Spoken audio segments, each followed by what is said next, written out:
बोलो करुणा जय जिनेन्द्र। सभी को प्यार भरा महत्वपूर्ण जय भीम नमो बुद्धाय। सभी का मंगल हो, सभी का कल्याण हो, सब दुख मुक्त हो जाए, सबके जीवन में शांति ही शांति का आदि आनंद आ जाए, सभी के जीवन में कल्याण मित्रता विकसित हो जाए और इतना पुण्य कर्म हो जाए कि सबके जीवन में दो अच्छे कल्याण मित्र आ जाए, जो आपको ग्रहणशीलता से सुने, जो आपके सुख दुख के साथी बने, जो आपकी बात किसी को ना बताए, जो आपका कल्याण करने में तत्पर रहे, आपको समय समय पर मार्गदर्शन करे और आपका कल्याण हो सके, आपके प्रति केयर करे, ऐसा कोई मित्र मिल जाए आपके जीवन में। तो आइए देखते हैं शरण गमन के इस चैप्टर में, इस सराव में कि आदरणीय धर्माचार्य सुदर्शन जी जो नहीं रहे आज, लेकिन इन्होंने शिविर का नेतृत्व किया था एक समय जो कि 10 दिन का शिविर था। तो भाइयों बहनों, मैं आज आपको शरण गमन जो कि बौद्धों के जीवन का एक ऐसा अलंकार है, उसको हम देखने का प्रयास करेंगे। धम्माचार्य जो सुबोधि थे, इन्होंने शरण गमन के संबंध में कुछ बातों को स्पष्ट करने का प्रयास किया है कि उन्होंने कहा है कि आपण आपल्या ध्येय प्रति स्पष्ट असले पाहिजे। इसका मतलब ये हुआ कि हमने हमारे ध्येय के प्रति स्पष्ट रहना चाहिए, हमारे गोल के प्रति, हमारे फोकस के प्रति।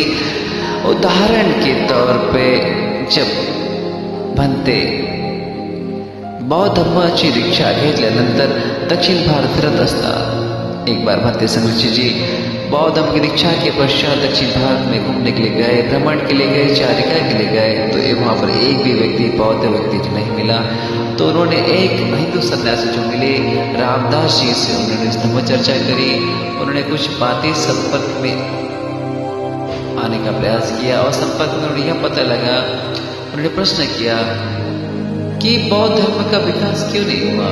तब रामदास स्वामी ने कहा कि लोकांना ध्येयाची स्पष्टता नसल्याने बौद्ध धर्माचा प्रचार प्रसार पावत नहीं, कि बौद्ध धर्म की स्पष्टता न होने से लोग जो फोकस है, जो गोल है, उसके स्पष्टता न होने से वो इस तरह से होता है।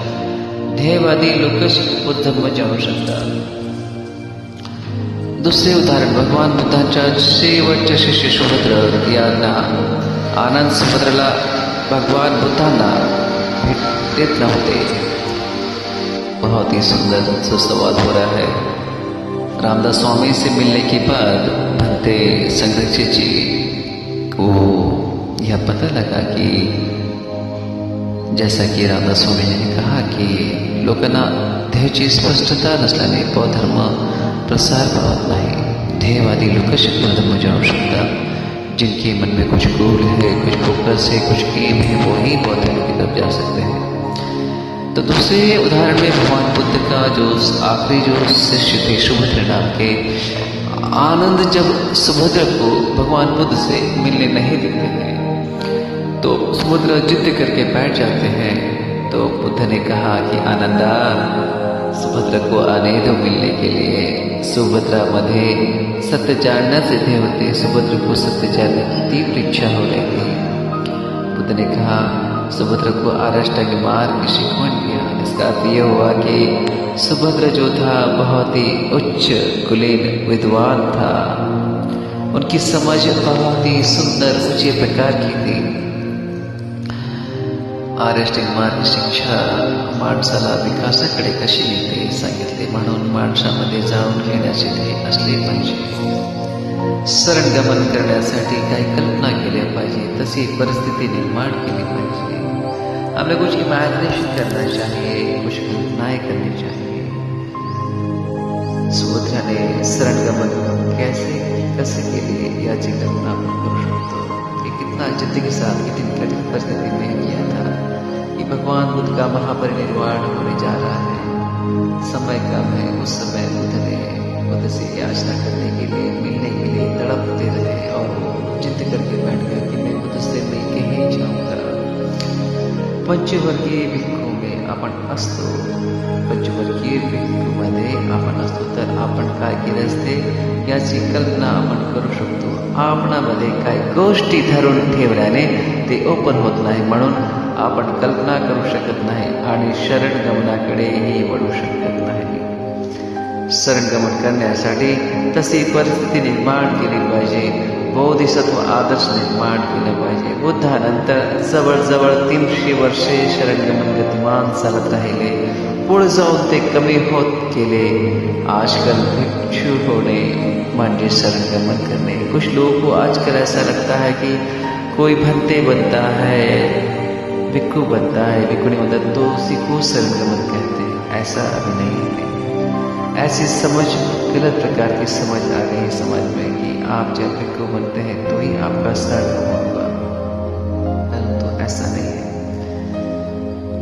त्यामुळे लोकांचे शरणगमनाकडे दुर्लक्ष होत गेले. सबको ऐसा लगा कि बौद्ध भिक्षु वही शरणगमन करते हैं. तो शरणगमन के अंदर क्या कोई बौद्ध भिक्षु तंबाकू खा सकता है? क्या शरणगमन करते समय कोई बौद्ध भिक्षु कुछ नशा व्यसन कर सकता है? कदापि नहीं, कभी नहीं होगा ऐसा. तो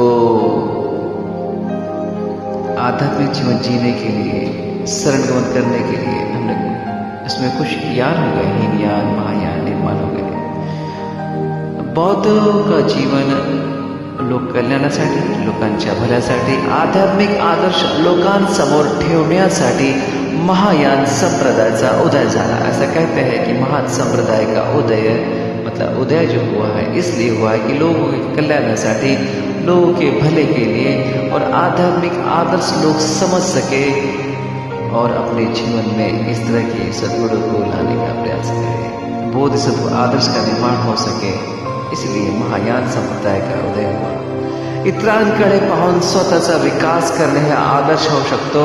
भंते म्हणतात सर्व संप्रदाय एकत्र येण्यासाठी शरणगमन हे एकच माध्यम आहे. शरणगमन का जब वर्ग होता है, क्लास होता है, तो शरणगमन का ही एक प्रकार होता है छोटा सा, कि सभी लोग साथ में आके अपना विकास करते हैं. कोणत्याही कठीण परिस्थिती शरणगमन करू शकतो यावर विश्वास असला पाहिजे. कितने ही कठिन परिस्थिति क्यों ना हो, हमने हमारे शरणगमन को नहीं छोड़ना चाहिए. अतिशा गुरु की पुरानी कहानी है, पुरानी बातें हैं, इस पर हम थोड़ा सा प्रकाश डालने का प्रयास करेंगे. अतिशा गुरु अतिशा ने बहुत ही कठिन परिस्थिति में शरणगमन किया. समय मिला तो जरूर बताऊंगा उनके बारे में.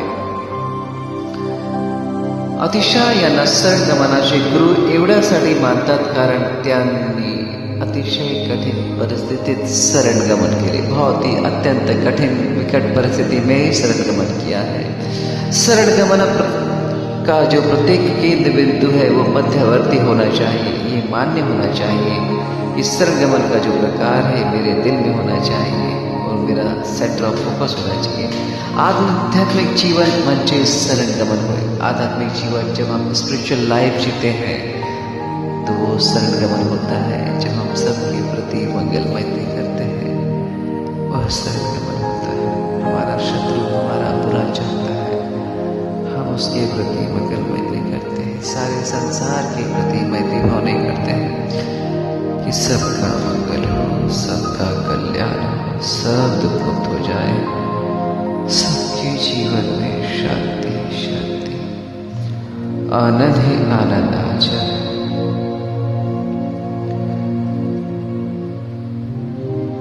आध्यात्मिक जीवन अर्थात सद्गुण होता है. हमें विश्वास होना चाहिए कि कितने ही कठिन परिस्थिति क्यों ना आए, हमने हमारा आध्यात्मिक जीवन छोड़ना नहीं चाहिए.